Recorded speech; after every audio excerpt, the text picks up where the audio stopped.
macam mana benda itu kita nak laksanakan. Kita tengok macam mana para ulama, mufti-mufti tentukan hukum isu-isu yang berkaitan semasa. Dan buku ini bertajuk Al-Halal wal Haram fil Islam.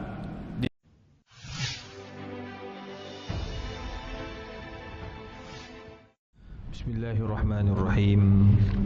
Alhamdulillahi rabbil alamin. Wassalatu wassalamu ala rasulil karim wa ala alihi wa sahbihi ajma'in. Rabbi syrah li sadri wa yassir li amri wahlul 'uqdatam min lisani yafqahu qawli, amma ba'du. Assalamualaikum warahmatullahi wabarakatuh.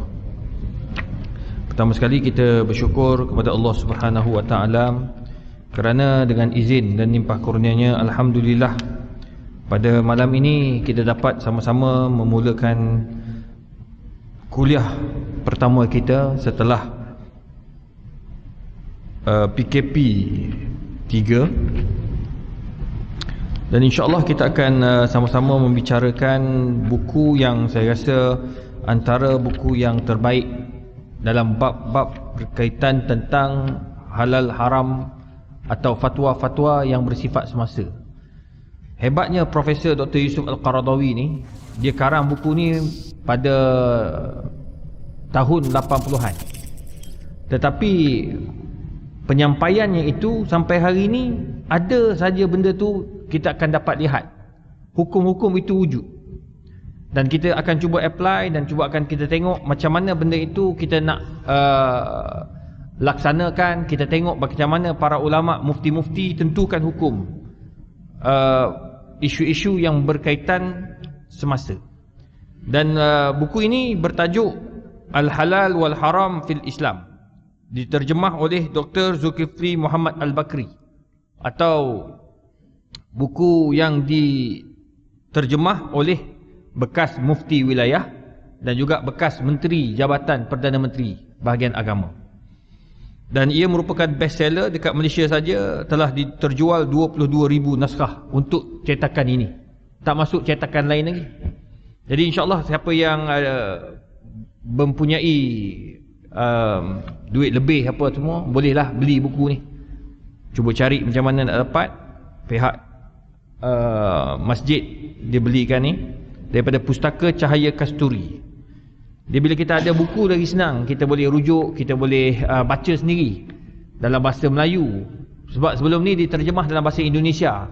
Jadi bahasa Indonesia ni dia bahasa Melayu juga, cuma kita nak faham kadang-kadang agak sukar juga sebab dia bahasa dia lengkuk tak sama. Ini orang Islam, orang Malaysia kita yang buat, maka kita akan lebih faham dan lebih jelas mengenai prinsip-prinsip penentuan hukum. Dalam buku ini, tuan-tuan yang dikasihi sekalian, ada beberapa bab. Dan bab-bab ini kita kena faham lah. Ya, menariknya sebab buku ini dibuat dalam bentuk macam mana para ulama dunia menentukan hukum. Jadi lepas ni kita akan bincang macam mana boleh berlaku ni solat jarak-jarak. Benda ni tak ada.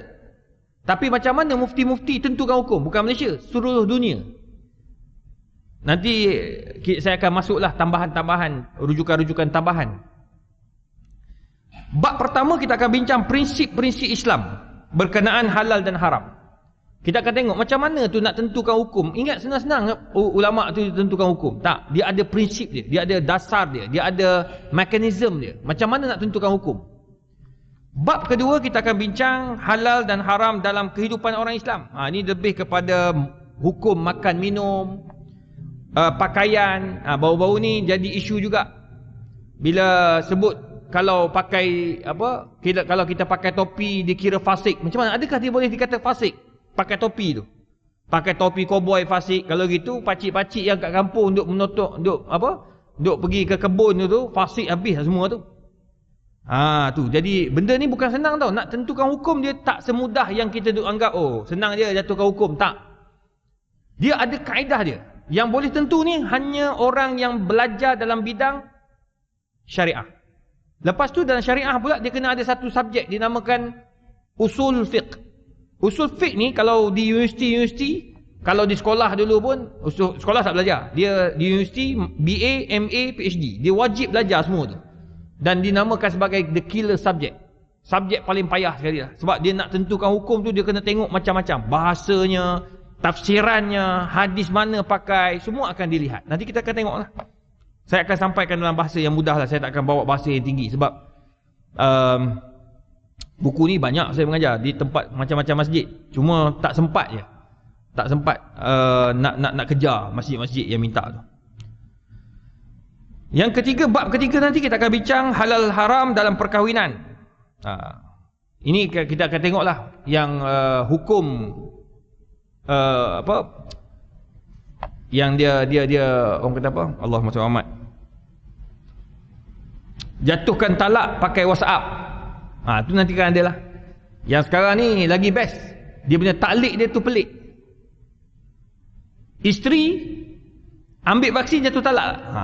Bertembung antara arahan kerajaan dengan arahan kerajaan tu maksudnya arahan suami isteri dia bekerja. Contoh isteri dia bekerja dengan sekolah. JPM wajib kan? Kalau tak ambil tak boleh masuk kelas, tak boleh tu. Suami pula kalau kau ambil jatuh talak. Sudah. Macam mana nak ikut ni? Yang best lagi, isteri pergi ambil dulu. Suami tak mau ambil. Suami anti vaksin. Isteri pergi ambil dulu. Dia ambil dulu pertama tak bagi tahu suami sebab dia ikut pejabat punya. Dah keluar kat MySejahtera dia ikut je. Lupa nak bagi tahu suami. Sibuk sangat kali. Habis-habis je, tengah tunggu dos kedua tiba-tiba suami kata, "Awak jangan sekali-kali ambil Saya bau-bau vaksin dalam rumah," dia kata. Contoh kan. Jadi dia pun katalah, "Awak ambil vaksin jatuh talak satu." Dan dah berlaku dah 2-3 kes. Sekarang ni isteri dah ambil jatuh tak talak. So nanti nak tahu nanti tunggu sampai masa dia lah. Okey. Dalam tu kita akan bincanglah bab talak, bab perkahwinan, kahwin online. Kan baru-baru ni jadi isu kahwin online kan. Fatwa Negeri Selangor dah ada dah kahwin online apabila dalam keadaan darurat, antaranya COVID-19 dan laksana sekejap. Wilayah pun buat secara online, secara maya. Itu semua nanti kita akan bincang. Bab yang keempat, bab terakhir dia, halal dan haram dalam kehidupan umum muslimin. Dia akan bincang tentang adat tradisi. Boleh tak kita pakai baju adat? Contoh pada hari raya hari raya Deepavali, atau kita katakan bukan Deepavali, hari raya pula dah. Baju kebangsaan, baju kebangsaan orang India. Dr. Farid Ravi dia orang India. India Muslim, masuk Islam umur 18. Sekarang ini pakar tafsir dekat Malaysia. Dia buat PhD dalam tafsir. Pada hari kalau katakan hari kebangsaan orang India sebagai contoh, dia pakai baju dia. Baju kurta dia ke apa semua kan. Boleh tak dia pakai? Ataupun kita pakai baju orang Cina tu, baju dia panggil apa baju apa? Longsam. Chongsam. Chongsam. Dia pakai baju tu. Lepas tu makan pula makanan yang buah je semua tu kan. Boleh tak? Itu dipanggil makanan adat. Boleh tak makan? Semua nanti kita akan bincang. Lepas tu dia ada soal riba, adalah nanti bab riba, kita akan bincang bab insurans. Dia bukan insurans dia panggil takaful. Jangan guna insurans. Insurans ni tak patuh syariah. Kita guna perkataan takaful. Insurans ni konvensional, takaful Islamik. So kalau kita kata nak ambil kereta, dulu kita selalu guna insurans kereta kan. Ni jangan guna dah. Kita kata kita nak ambil takaful kereta. Gunakan istilah-istilah yang betul. Ya. Nanti kita akan bincanglah dalam bab buku ni, insya-Allah. Okey, tuan-tuan yang dikasihi sekalian. Kaedah pengajian kitab ini kita akan buat sebulan sekali. Setiap hari Sabtu minggu keempat. Setiap hari Sabtu minggu keempat. Kuliah saya selalunya sampai Isyak. Saya takkan lebih, dan saya kalau lebih pun kalau ada soal jawab, dan saya akan buka soal jawab. Itu sebab jadi semua masjid nak tu, sebab dia ada soal jawab. Soal jawab pula saya akan limitkan lepas Isyak. Kalau lepas Isyak pun paling banyak 10 minit. So takkan lebih. Saya takkan lajak sampai pukul 9.30, takkan. Saya pun banyak kerja lain. Jadi akan ambil 10 minit. Kalau ada masa. Kalau soalan tu banyak. Selalunya soalan memang banyak. Dan kadang-kadang soalan tak ada kaitan dengan tajuk pun. Dia akan tanya soalan-soalan semasa. Saya akan jawab. InsyaAllah. 10 minit.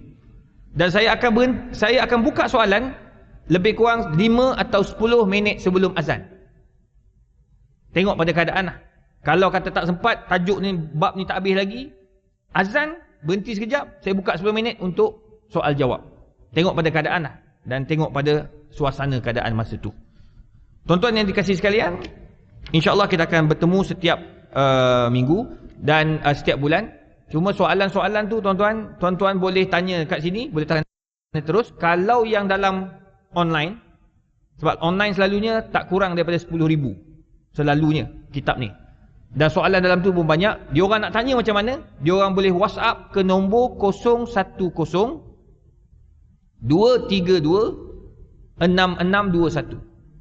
010 232 6621. WhatsApp boleh, SMS boleh. Nanti diorang akan hantar kat nombor saya ataupun hantar ke pihak masjid, pihak masjid akan hantar ke nombor tadi. Begitulah seterusnya. Baik tuan-tuan yang dikasihi sekalian, kita mula yang pertama, bab yang pertama. Bab yang pertama kita kena faham bahawa prinsip dalam menentukan hukum itu tidak mudah. Dan sebelum ni kita dah bincangkan bahawa kita tidak boleh sewenang-wenangnya mengharamkan benda yang Allah tak haramkan. Qul man harrama zinatallahi allati akhraja li ibadihi wat tayyibati minar rizq. Jangan sekali-kali kita kata, "Pak, tak boleh makan. Ni orang tengah sebar macam-macam ni apa jenama minuman, tea life haram.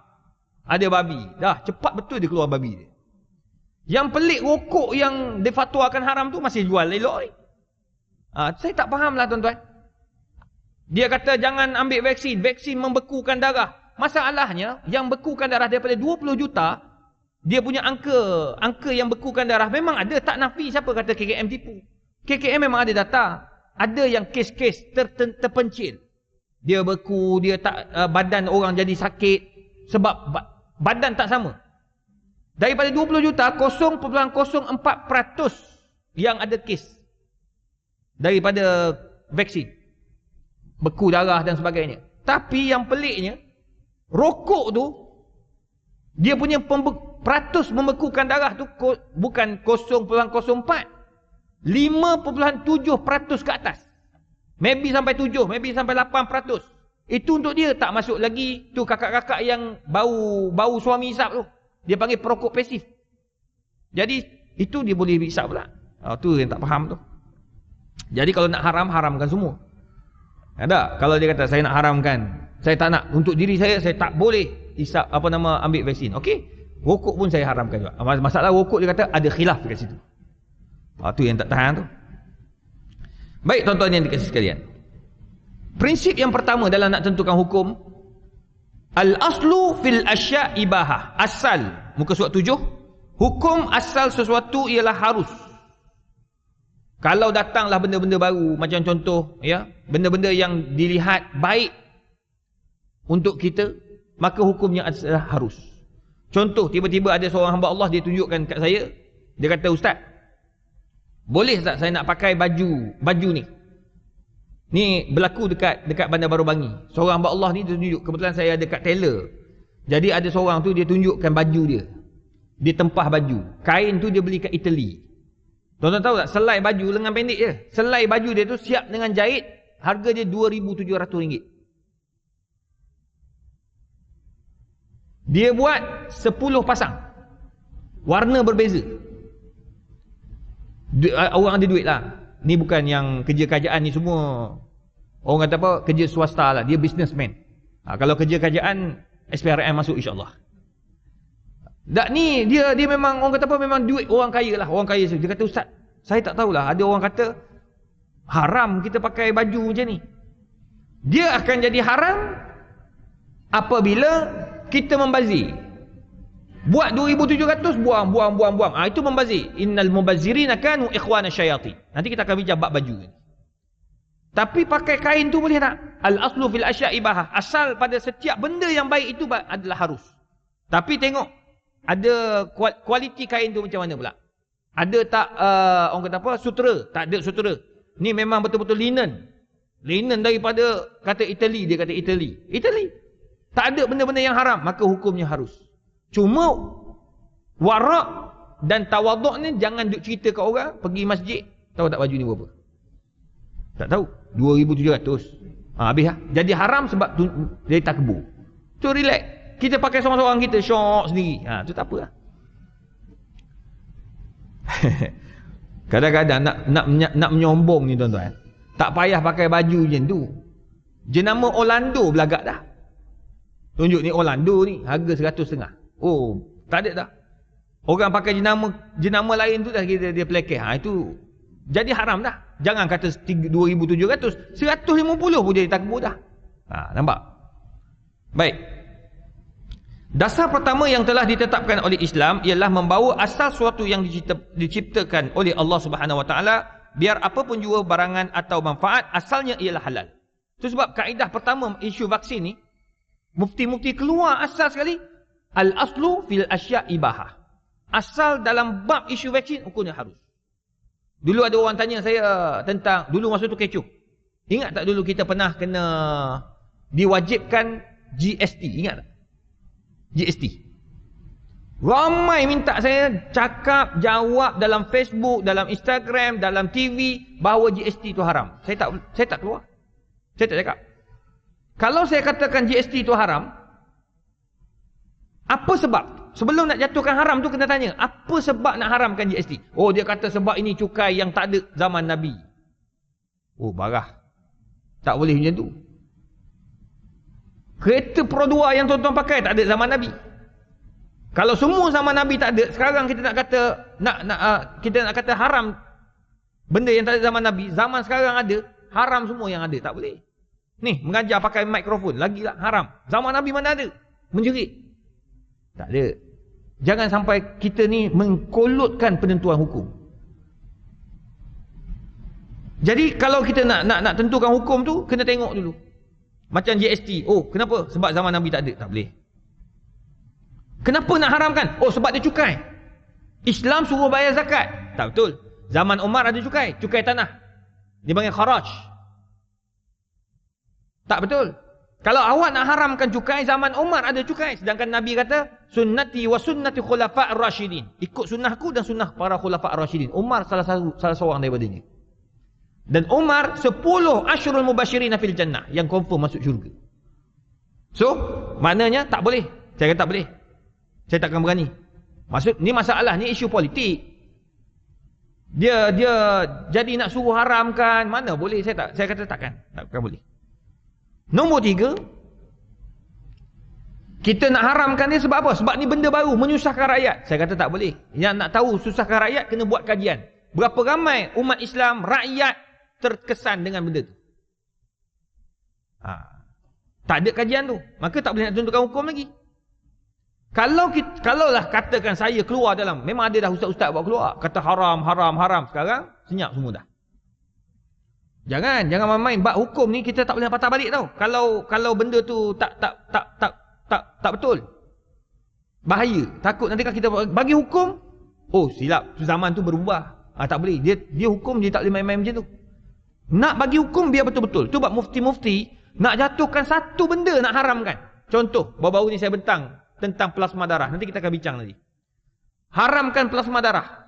Tuan-tuan, saya kena bentang depan semua mufti seluruh Malaysia. Pertama. Tu baru step pertama. Sebelum bentang, saya kena buat kajian 3 tahun. Dengan orang sains. Orang sains masuk makmal, kaji kat mana nak haramkan, kat mana kata boleh. Cek mana mudarat, mana tak. Dah komplit, barulah hantar kepada pihak penyelidikan. Penyelidikan semak. Oh, ada kena baiki lagi. Lepas tu barulah diangkat untuk dibentang depan seluruh mufti. Bentang, kalau dia orang setuju, dalam komuniti tu ada 3 orang pakar. 2 atau 3 orang profesor dalam bidang sains.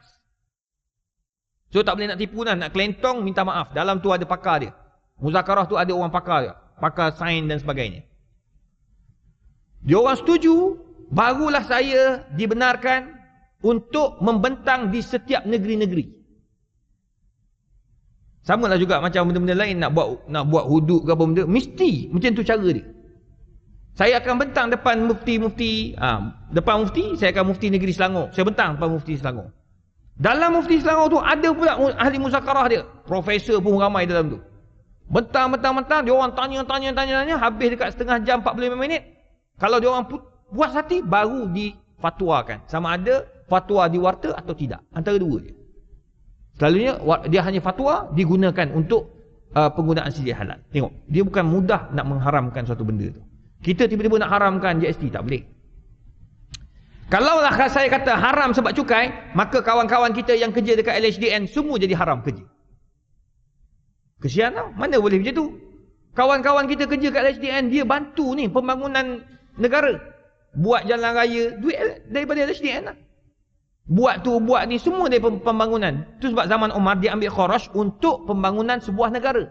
Pembangunan Madinah tu bermula dengan benda tu. Tu satu. Yang kedua, Kastam di Raja Malaysia. Saya dibesarkan oleh bapa saya kerja kastam. Makan gaji daripada kastam. Kalau katakan kastam yang buat urusan GST ni, maka semua yang kerja kastam juga ada haram. Sebab haram kita bermuamalah, haram kita ambil. Habis. Tu jangan main-main. Tu sebab nak tentukan hukum sangat berhati-hati. Alhamdulillah saya tak terikut dengan suasana tersebut. Tapi adalah kawan-kawan yang lain, lah kali surat sekarang semua senyap. Dia khabarkan pula, dilihat bahawa GST mungkin baik untuk dikembalikan semula. Tu je.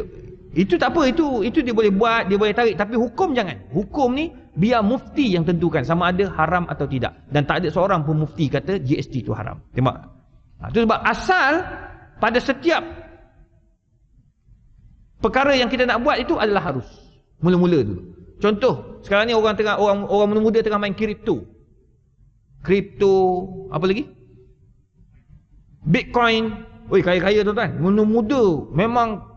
Ni ada kawan saya ni. Dia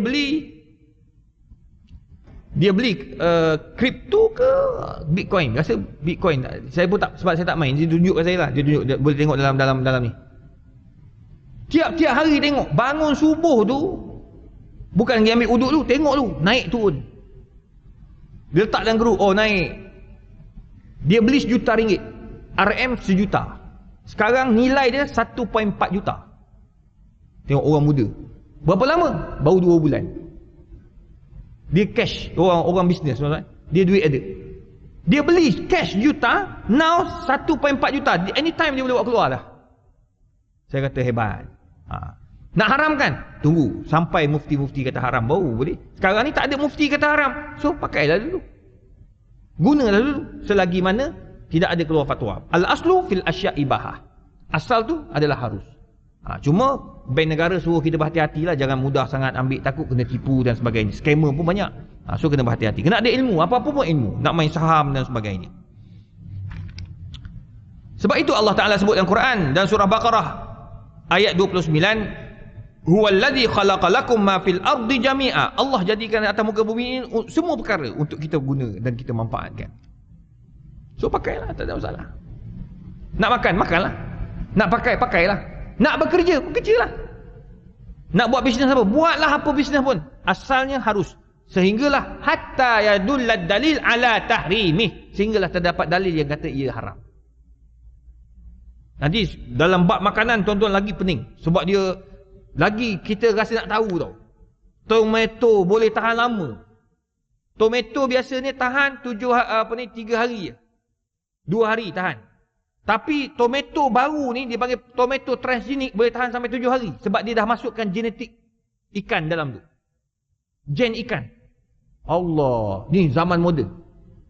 Ni sekarang ni daging culture meat. Saya dah letak dalam Instagram, Facebook. Ada orang kata apa benda ni makan benda haram. Cepat betul dia bagi haram budak-budak ni. Tengah buat kajian ni.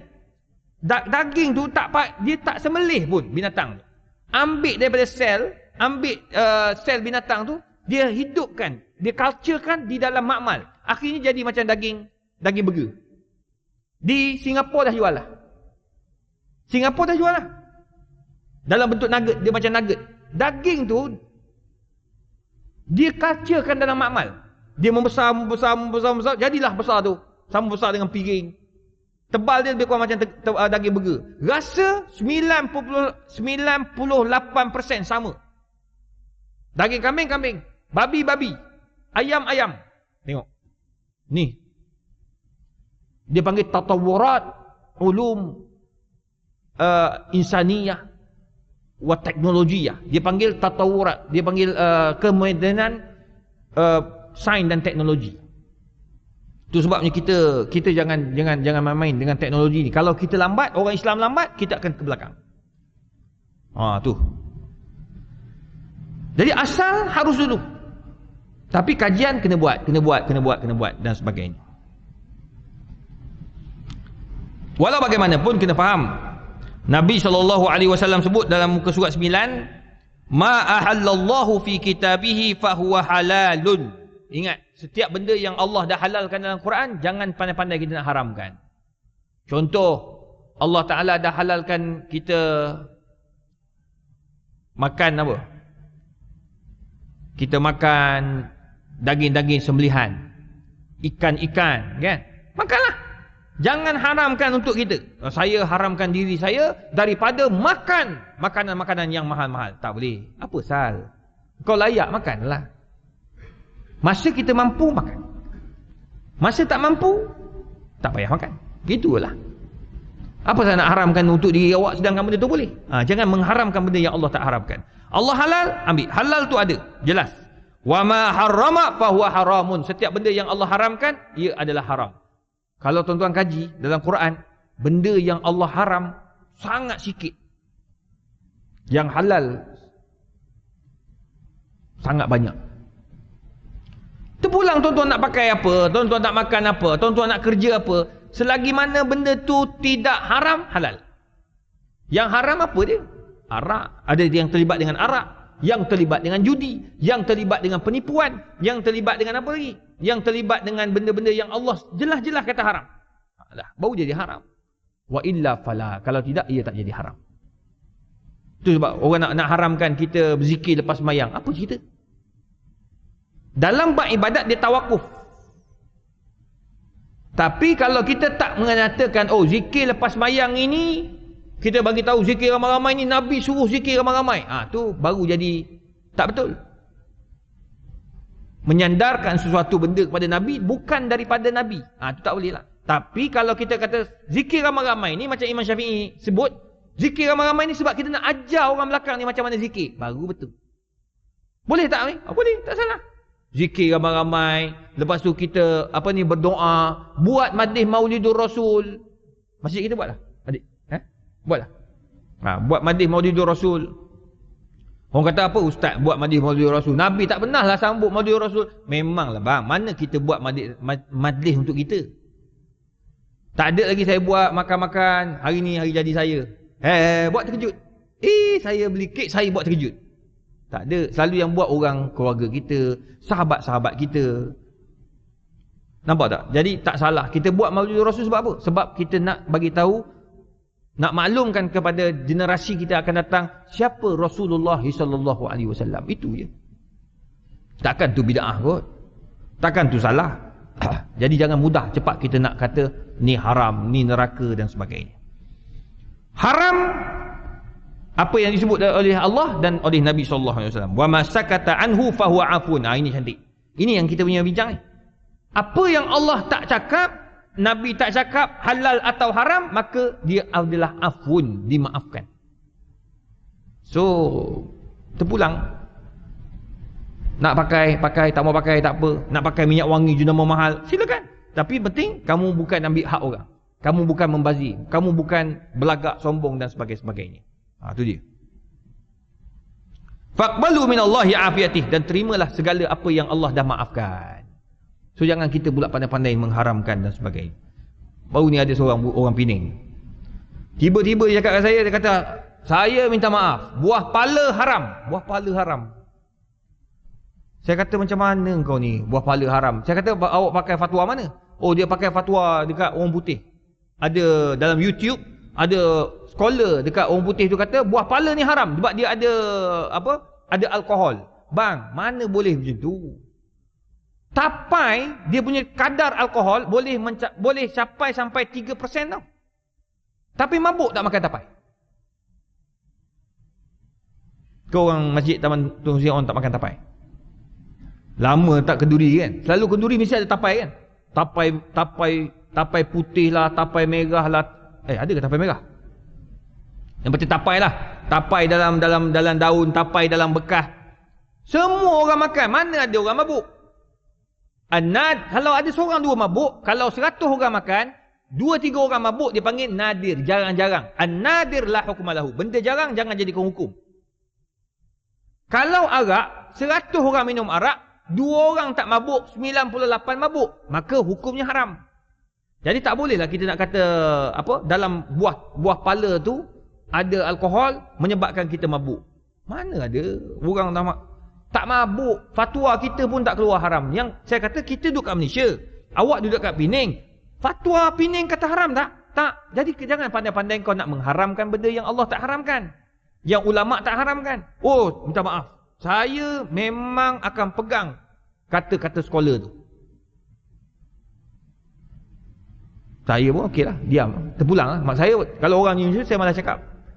Tengok dia nak keluarkan beg dia, buka beg tu, tengok ada elok dia. Marlboro. Haram betul budak ni. Marlboro kau sapu, buah pala haram. Macam-macam manusia.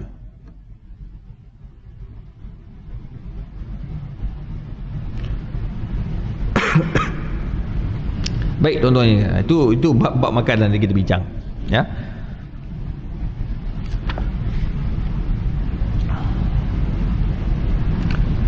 Ini dalam bab keduniaan. Dalam bab-bab yang berkaitan dengan keduniaan, selagi tidak ada bukti yang kata ia haram, maka ia adalah halal. Harus dulu. Tapi dalam bab ibadat, nanti kita bincang. Saya nak buka soalan sebab lagi ada 5 minit nak azan, 6 minit.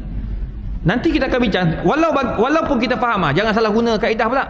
Nanti kan tuan-tuan kata, ustaz kata selagi tak ada dalil halal. Nanti kan tiba-tiba datang mimpi terakhir baru ni. Oh betul, Ustaz Izhar dah cakap al-aslu fil asya' ibahah. Asal setiap benda itu adalah harus. Jadi mimpi terakhir itu harus kita percaya. Nah, nanti dulu kau tak habis belajar lagi. Hari tu kau datang hadir kuliah yang pertama, kuliah kedua kau tak datang. Ni kuliah kedua kita bincang bab ibadat pula. Bab ibadat, bab akidah. Al-aslu fil ibadat at-tawaqquf. Dalam bab ibadat dia tawakuf dulu. Tawakuf maksudnya kaji dulu mana hukum dia. Ada dalil tak? Cek boleh tak kita buat benda tu. Contoh,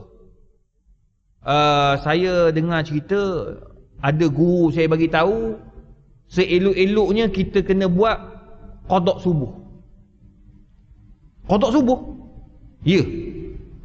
Kita kena letak dalam diri kita ni bahawa solat subuh kita, solat zuhur kita, semua solat-solat kita tu tak sah pula. Habis apa? Lepas sembahyang subuh sekali lagi. Kenapa? Yang pertama tadi kita anggap yang pertama tak sah. So ada backup. Ikut sedap dia je. Lepas sembahyang zuhur berjemaah, dia sembahyang zuhur seorang pula. Tu tak boleh. Kau jangan pandai-pandai sebab i'adatus solah min ghairi as-sababi haram. Sengaja ulang solat tanpa sebab dalam mazhab Syafi'i pun tak membenarkan. Kecuali memang kita ada qada sembahyang.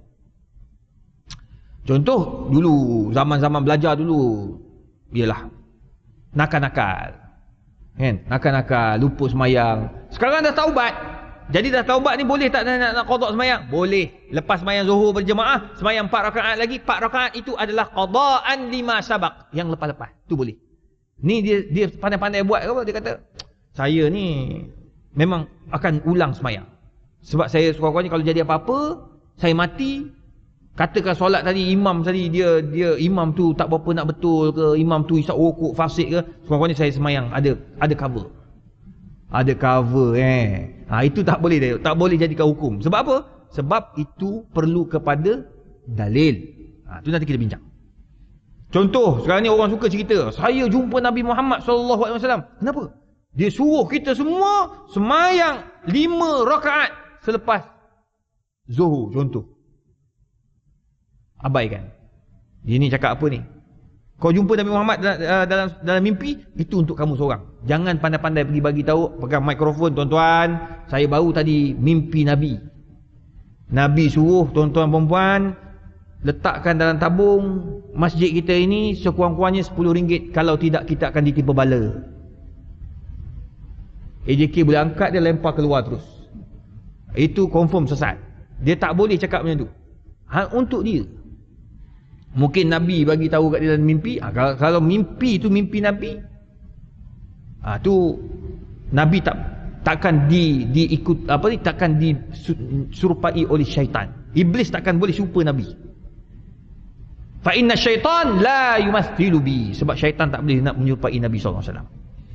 Jadi kalau mimpi jumpa Nabi suruh buat sesuatu untuk kita kena buat. Kena buat. So setiap orang ada macam-macam cara dia Nabi jumpa dia. Ya, wallahu alam. Jadi insya-Allah pada pertemuan akan datang kita akan bincang muka surat 12, iaitu berkaitan tentang Allahumma salli Muhammad, benda baru dalam bab agama. Ni macam mana pula ni? Boleh tak? Nanti kita bincang, ya. Saya nak buka soalan. Silakan. Azan berapa minit? Lagi 2 minit, 3 minit. Dan satu soalan dulu. Ada soalan?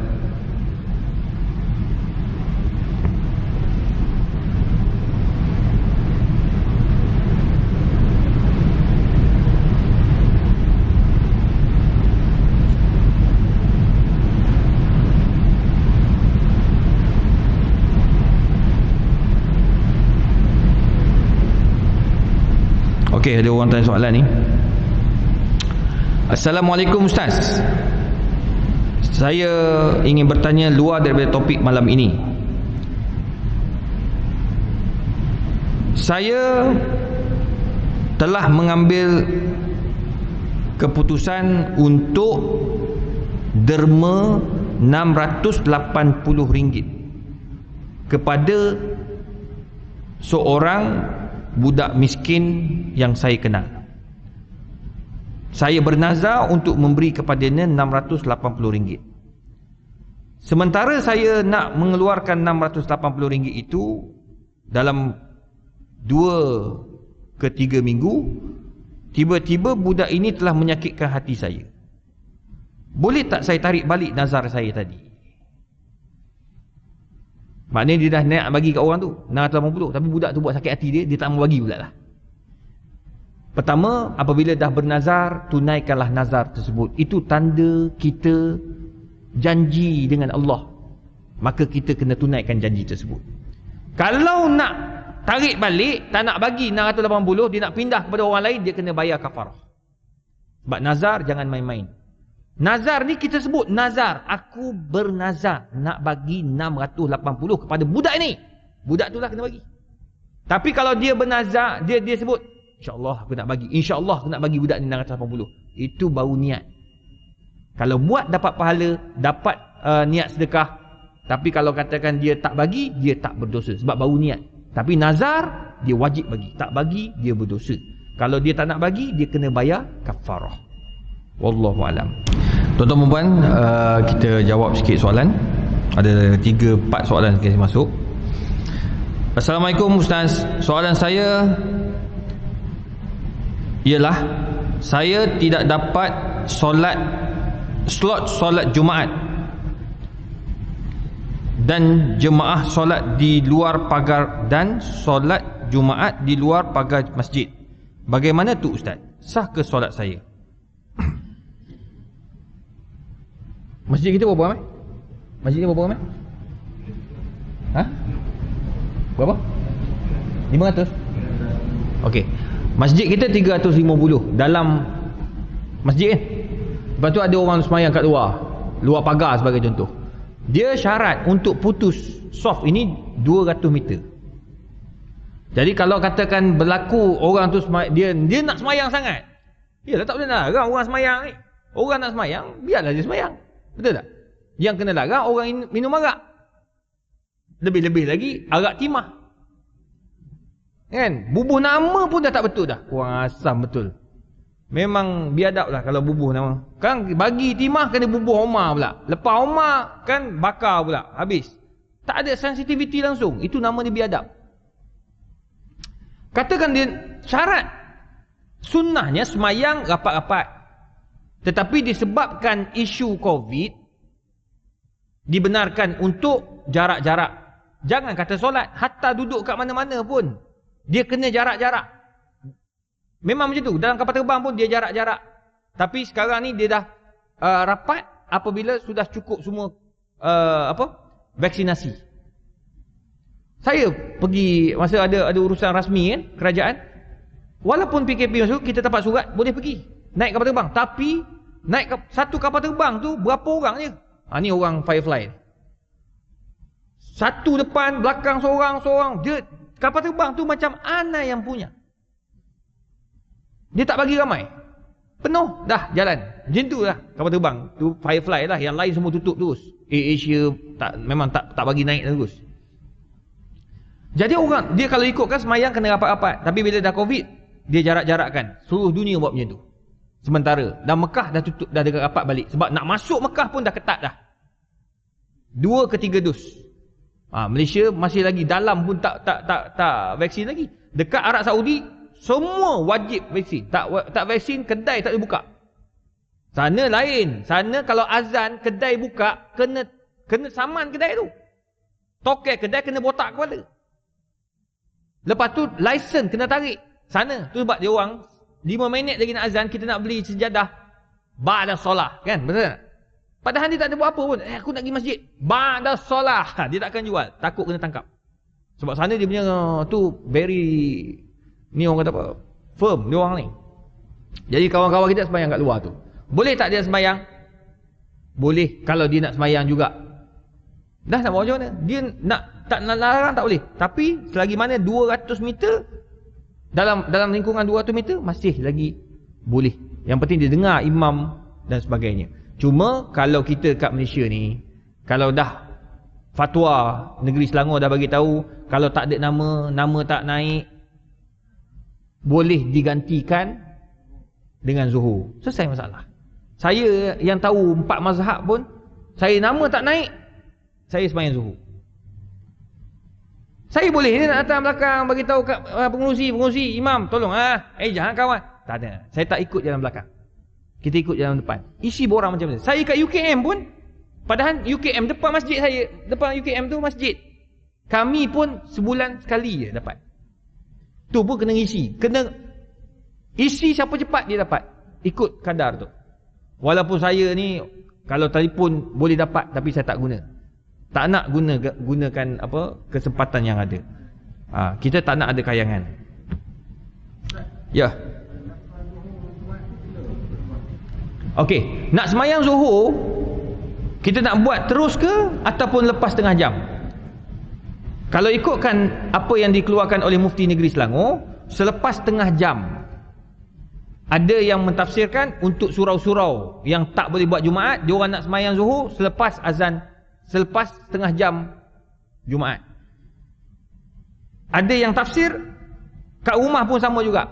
Tapi negeri-negeri lain, fatwa-fatwa negeri-negeri lain, azan je boleh semayang zuhur dah. Walaupun Jumaat sedang berkumandang, dia orang tengah berkhutbah. So tidak ada masalah. Yang penting azan dah masuk lah. Kalau ikutkan hukum, azan dah boleh dah.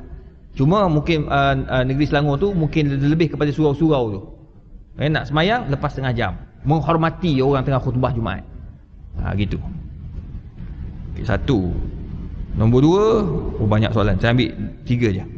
Assalamualaikum Ustaz.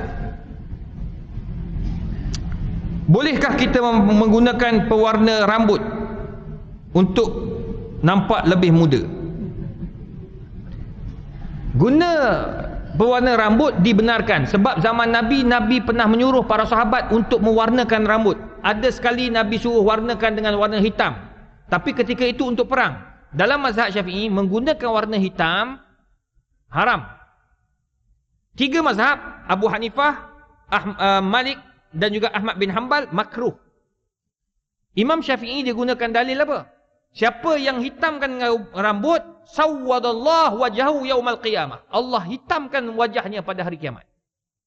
Sebab bila kita kaji balik, ada sifat-sifat penipuan. Dia nak ngorak perempuan muda, dia pakai rambut hitam. Padahal dia dah tua. Perempuan tu dah jatuh cinta apa semua, oh baru tahu rupanya gigi dah tak ada semua.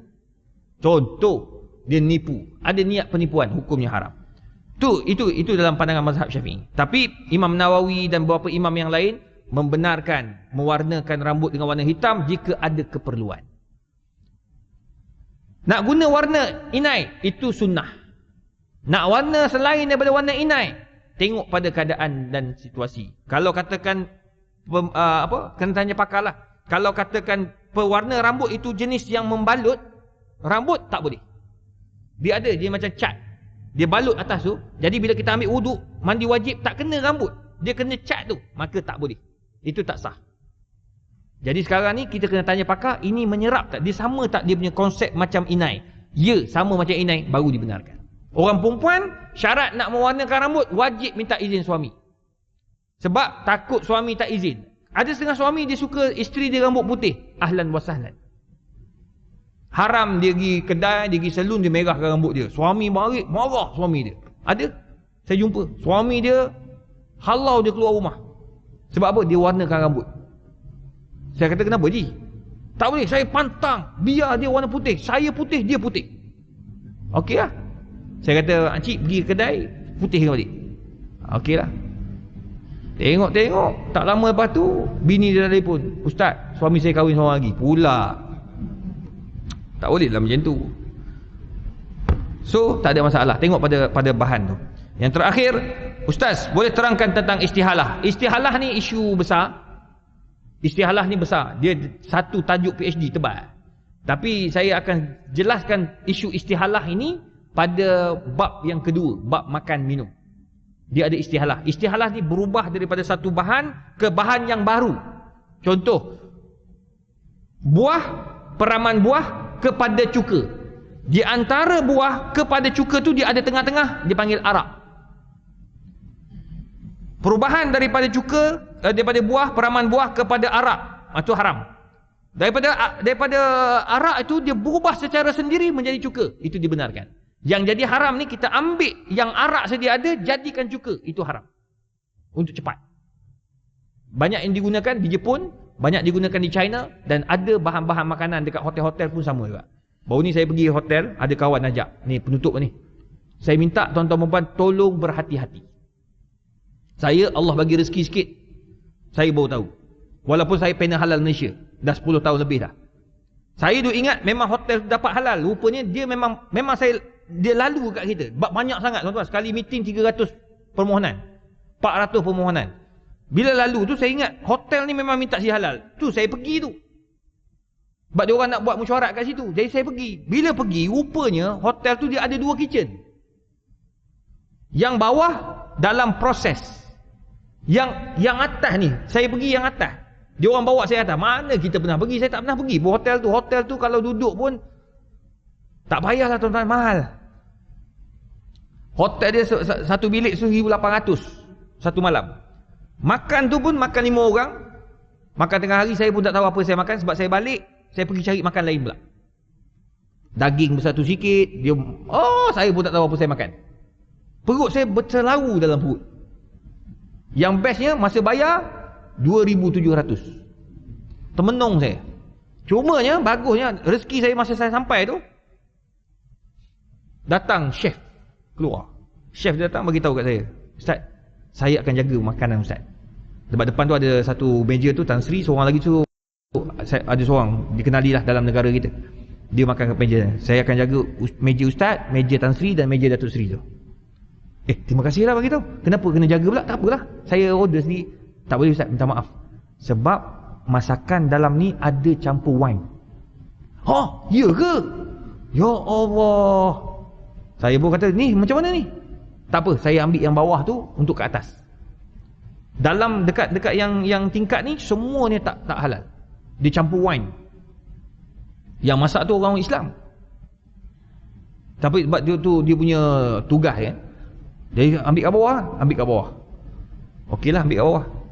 Tapi nak bagi tahu, Dia kata kat mana wine tu? Ada satu kuih, dia bawa datang kuih dessert tu. Bulat. Donat bulat. Dalam donat tu ada arak. Astaga, betul pokok ni. Jadi tu sebab berhati-hati tuan-tuan, kalau nak pergi makan ni, minta yang ada siri halal. Lepas tu saya kata, kamu bukan dapat siri halal? Oh, dia kata, ustaz, memang dah dalam proses dapat. Kena ada penambahbaikan. Tapi restoran bawah bukan yang ini. Yang ini semua haram. Kata. Pening pada saya. Lah, terus tak lalu makan saya. Tapi dia ambil daging kat bawah tu bagi. Tapi memang macam tu lah. Tapi nak bagi tahu tuan-tuan perempuan, berhati-hatilah bab-bab makan ni. Tu kalau ikutkan sebagian ulama dah jadi istihalah lah. Katanya sebab apa? Sebab dah berubah daripada arak tu dah jadi donat. Tapi ini dalam mazhab Syafi'i tak boleh terima.